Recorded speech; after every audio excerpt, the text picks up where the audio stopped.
Hey, what's up guys, it's Joshua6. This is my tutorial on how to crack WPA using our WPA Cracking Service over at skidhacker.com/WPA Crack. Booting off of USB right now. This is Backtrack 5 R3. This is the Genome 32-bit version. And my USB injection card is the Netgear WG111V2 wireless card. You can get this stuff over to site skidhacker.com/store if you're interested. But let's get right to it. So for those of you that don't know, the procedure to crack WPA is you have to acquire a WPA handshake that is sent from the client to the network when connecting. And there's two ways you can get this. You can either just wait, of course, while sniffing with AeroDump. Just wait and wait till someone logs onto a network, and that'll send the handshake, and you'll intercept it over the air that way. Or you can knock someone off that's currently connected, which forces them to automatically re-log on, and of course sending the handshake over the air and you intercepting it that way. Having the ability to save and store a handshake is really useful. So you don't have to get the cracking right there. You could save the handshake, work on it later, share it with people, or just ultimately upload it to cracking services such as ours, and to increase the crack rate significantly. But I'm just going to get right to the features and what we have to offer with our cracking service. So I'm going to go to our site, skidhacker.com. Here. This is our site. It's going to be here on the right hand side. Or you can get to it through the services, and it'll be right here in the middle. This is hash cracks. It's basically the same concept, but with hashes such as MD5, form hashes, Windows logon hashes, stuff like that. I'm still working on it. It's not finished yet. I'll get to that sometime. But here on the home page, I made a video of my WPA Cracking Server. It's right here. There's the case open. This is actually what I'm using right now. It's an Infinity setup with 4 7970 video cards. I don't have sound here in Backtrack. I haven't set up the drivers yet, but there's just a little proof for anyone that might be skeptical. Here's a 4 7970 video cards. You can tell by the amount of pins it has and just the general shape on it. As you can see, they're all water cooled, which allows me to overclock and get faster speeds in stock. They're water cooled in parallel. I also have a Core i7 3770K, 16 gigs RAM, SSD, terabyte hard drive, some other stuff. You can get the info on the specs of the rig here at the video. It's actually on my channel. It's under Bitcoin mining rig. But yeah, this all the 4 video cards allows me to crack at 600,000 keys a second, as opposed to my Core 2 Duo laptop, which is Core 2 Duo is still a pretty decent CPU. It cracks at 1200 keys per second. So it's significantly faster. And if you think about it, it might be more beneficial to go with a cracking service than you trying to like wait 100 times more trying to crack the key on your laptop or your desktop, because you might be using more electricity costs over time than our one cost for the crack. So I'm just gonna go here to the WPA Crack Page, get cracking, and here we go. This is a list of previous crack attempts. Here's the timestamp on the left hand side. The name, which really you don't have to put when you upload the form down here. I'll get to in a little bit. You don't have to put your first name, last name. I really don't care. This is just for your purposes, and I don't keep this information for any reason except for your own, so you can see the status of the crack and just to look and do a little bit of research to see what dictionaries work for people, what dictionaries don't. I really don't have any use for your information, really. I mean, there's nothing I could really do with it. So people have asked me that if I give it out to other people or places, and no, I don't. City, you can really, this doesn't really matter. You can put whatever you want if you're kind of, I guess, paranoid, for lack of a better word. Like I said, it's all just for your benefits, just so you can see where you are, what's the status of the crack is, and stuff like that. Country, the ESSID. You'll see a lot of 2 wires here that people use with the 10-digit numerical. I'll get to that later. Dictionary attack column, this is what people use. You can use multiple dictionaries.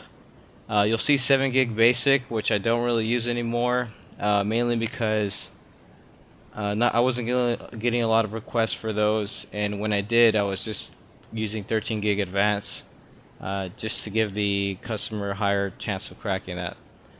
So, and it just took a couple more minutes, so that's why I ran that. Phone number dictionary attack.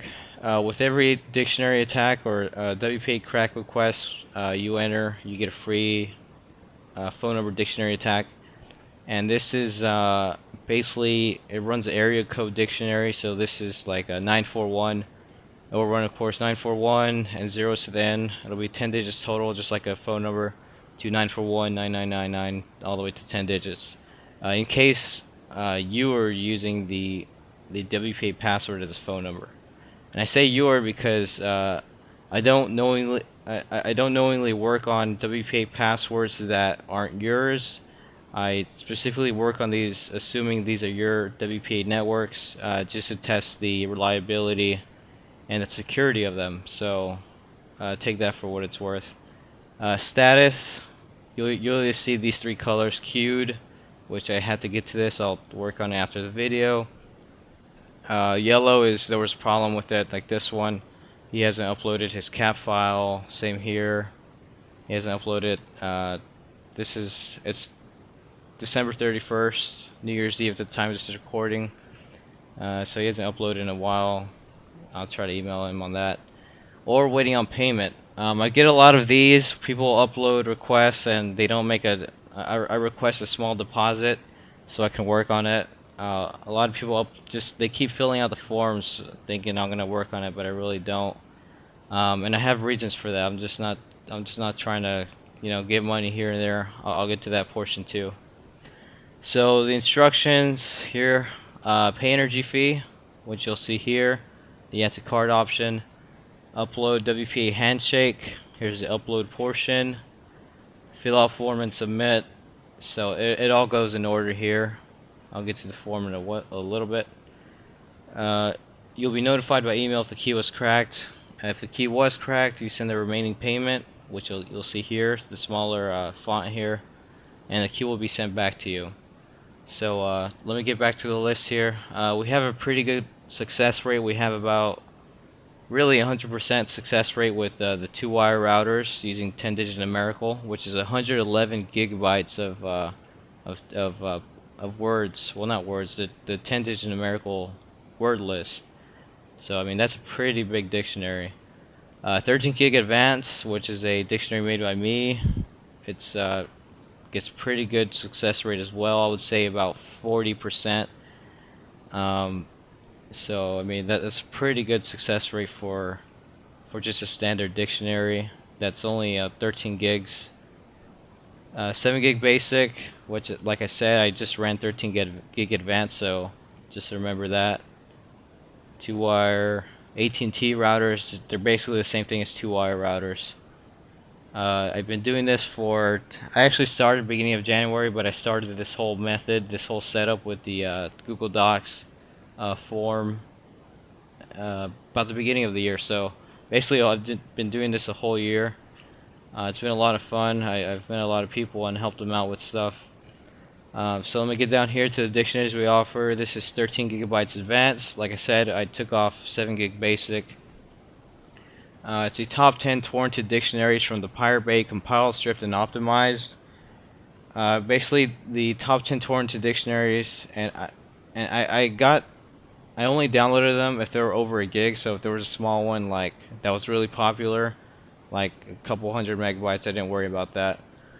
But total was 50 gigabytes, and after I stripped the duplicates, I took off any words less than 8 characters, and I joined them all together. It was only 13 gigs. So basically it's all those 50 gigs in dictionaries, but it's just in a smaller package and the same thing, the same usefulness as running through all those 50 gigs, just a lot more efficient. It has 1.3 billion entries. It's billion with a B. It takes 40 minutes to run on my server. There's a $2 deposit and plus 13 if cracked, so that's $15 total. 9-digit numerical, I really don't get a lot of requests for these, but I just put the option for people if they want to try that out. All 9-digit numerical possibilities, exactly 1 billion entries, 40 minutes to run, same price as 13 gig advance. 10-digit numerical, which is used for cracking 2-wire/AT&T routers. 10 billion entries, that's a lot of entries. 5 hours to run on my rig. And $5 deposit, mainly because of course it takes 5 hours, and my rig uses a whole kilowatt of electricity, and plus 25 if cracked, so that's $30 total. There's actually, I'm not going to lie, there's other services on the internet, and you can just do a Google search for WPA Cracking Service. And the street price for 10-digit numerical is $50. That's actually the price I used to have it as, but I've lowered it over time. Same with these, just to give more flexibility to the customer and people just want to crack their networks. Just to give them that option.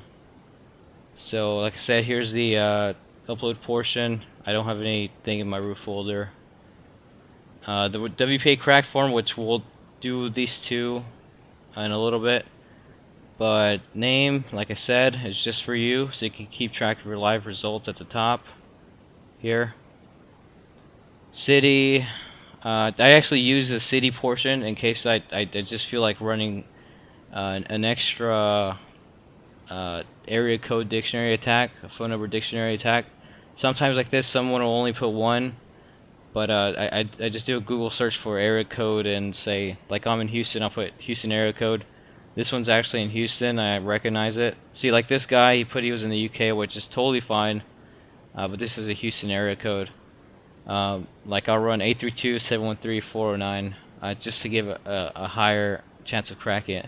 And there's actually been times where people only put one area code, and I do a little research and I try another area code and it cracks it with one they didn't put. So just remember, I don't mind you putting like 3 or 4 like these guys. It really only takes 30 seconds to run for each one. So back down here, state, like I said, just for your purposes. Country, just for your purposes. Email, I'm gonna need this so I can email you if the password was cracked. Target ESSID, just so you can have it. .cap file name, I need this. Make sure it's case sensitive, because sometimes when I try to find it where they get dumped, I just copy and paste it. Copy, Control F, paste, and I find it easier. Dictionary attack, make sure that payment must be made in order to begin. Select the dictionary attack.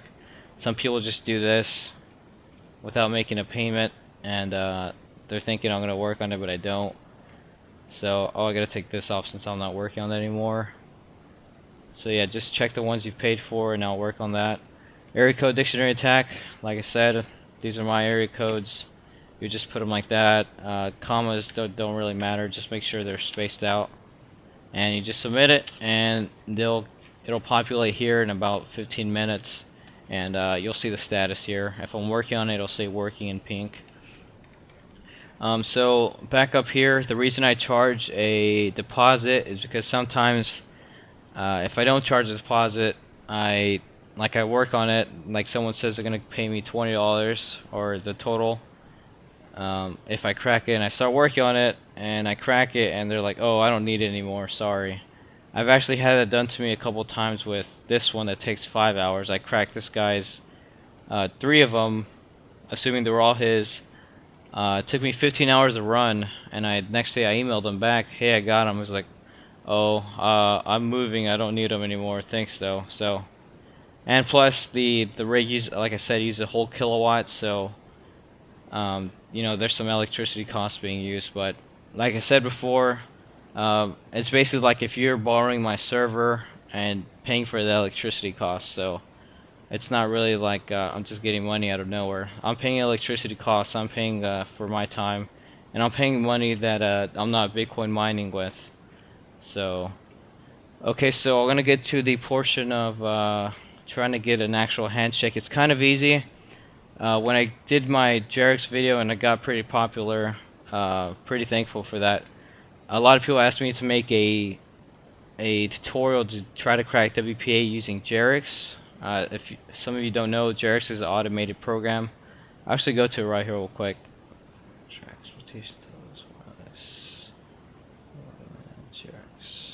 Here. This is a portion for WPA. This is Wpa. See here, I mean, it's just two commands once you set up injection and monitor mode. So I mean, there's not really no use for using an automated program because it's pretty easy. So a lot of you already know, to get started, just run airmon-ng start, and your interface, mine's going to be WLAN 0. So run that, and it's going to set injection and monitor mode on the new interface, the new virtual interface, which is mon 0. So then I can do a quick scan with arrow dump, run arrow dump, and if any of you don't know, to autofill like I just did there, just type like half the command and just press tab, it'll fill the rest in there for you. Arrow dump-ng mon 0, and here we go. Here's the access point we're going to be working with today, skidhacker.com. Here's the BSS ID, which is the MAC address of the access point. Power, which is in decibels, lower is better. Data, this would be used for cracking web. Data packets per second also. Channel, the speed, 54 megabits is wireless G, this is wireless N. WPA, which is the encryption, cipher authentication, and of course the SSID. So to stop scanning, or stop working with any other command in Backtrack 5 or Linux for that matter, just hold down Control, hit C, and with this row here we can fill in the information for the next command, which is, you can just press up and it'll bring up the most recent command you type. We're going to put in the channel-C for channel option, channel 2 --BSSID to specify the BSSID of the access point. Copy and paste that. -W to write your data to save the handshake. If you don't use this option and you get a handshake, and once you stop scanning, it'll basically just it won't be there anymore. So you got to make sure you have the -W option. It can really be whatever you want. I'm just gonna put handshake there, and we can run that. So all those options we put, like channel, channel 2, BSSID, and if I run ls here, you can see everything's being saved in the directory we ran it in. So this is really all we need is a cat file. This is like basically a text file, this one too, and there's some Kismet stuff. We really don't need that. So here's the clients connected to the access point, pretty good number, 4 of them. This one's using quite a bit. They must be watching Netflix or something. So we can leave that running in the background and just open another command. We're going to be using AirPlay. AirPlay-ng. I'm going to show the -help printout. So today we're going to be using the -0 option to knock someone off the network. After that, you put the -0 option for deauthentication. You put the count, how many deauth packets you want to send to either the client or the access point. Normally I just do something like 10, or if you're having problems or want to give it more tries and no one's being knocked off the network, you could do like 100 or 200. Or if you really want to mess with people, you could use like a little bit over 9,000 deauth packets, and that'll continually knock them off, not allowing them to reconnect to a network. It's a pretty good prank you could actually do to people. Just keep knocking them off. It won't really stop and allow them to connect, so that's pretty fun. So if we go up here, we're going to be using the -A option for the access point's MAC address. If the -A option doesn't work, which if you just use the -A alone, it'll knock everyone off the network. If you want to specify one client to disconnect, you use a -C option. So just for a higher chance of getting a handshake back, I just normally just knock everyone off in hopes that all, like if we go back here, Wow, so it's now up to 6. Everyone's gonna get knocked off, and everyone's gonna send handshakes back. So you know, it's just a higher chance of getting it. But if using the -A option alone doesn't work, you might want to start specifying some clients one at a time, and see if that works out for you. So we're gonna type the command -ng-0 option. It's gonna do 10. Like I said, -A. Actually, I already have the BSSID copied, so I'm gonna paste that. Mon 0. So this is really the only command you need. So it's gonna knock everyone off. It's gonna send 10 deauth packets, 10 attempts, and hopefully someone will reconnect and we'll get the handshake. So we're gonna run that. As you can see, it's sending. It's about 2 a second. So I'm gonna go back here.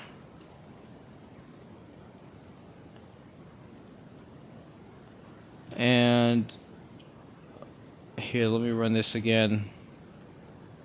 Everything's being funny here. So sending the 10 deauth packets. And there we go. WPA handshake.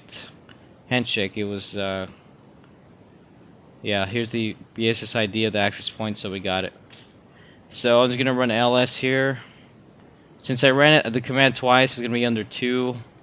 So here, let me just go to actual GUI. I like working with terminal a lot. Here we go, we're in the root folder here. So at this point, this is the file you would need, only the cap file. I'm gonna get rid of this stuff here. And so this file, really, you can just hold on to it and upload it to our cracking service. But whatever you do, don't lose this file or you have to run this whole process again. So here it is. So at this point, you can close out of everything, and this is just the file, so you can copy it on a flash drive, upload it to web hosting or whatever you want. But just keep a hold of that. I'm going to go back to the internet. And this is the process you would do to submit it to me, which I'll get the file on my computer, so I could start working on it.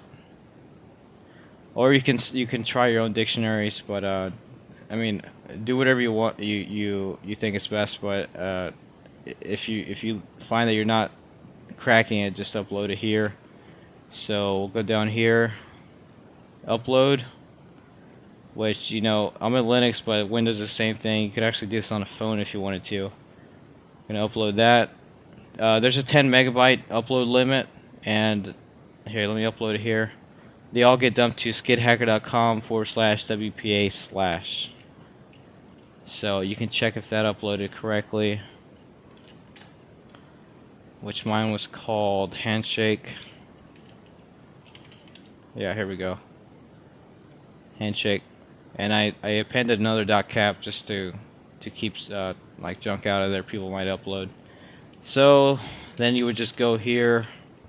Pretty self-explanatory.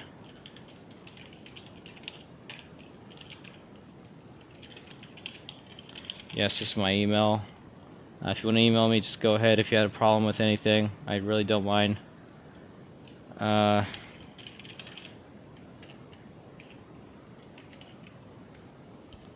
me see, what was that file?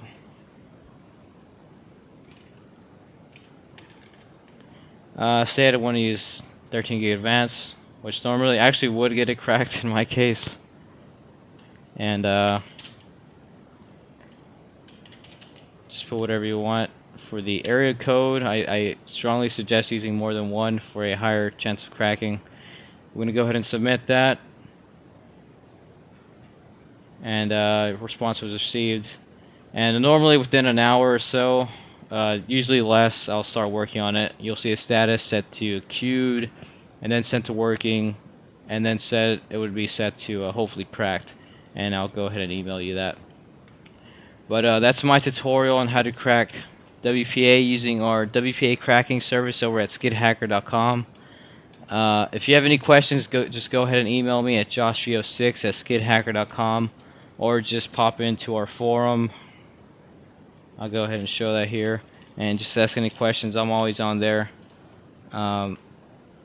Here, Just post whatever you want. So yeah, that's my tutorial on how to crack WPA using our WPA Cracking Service. Thanks for watching. Have a good day.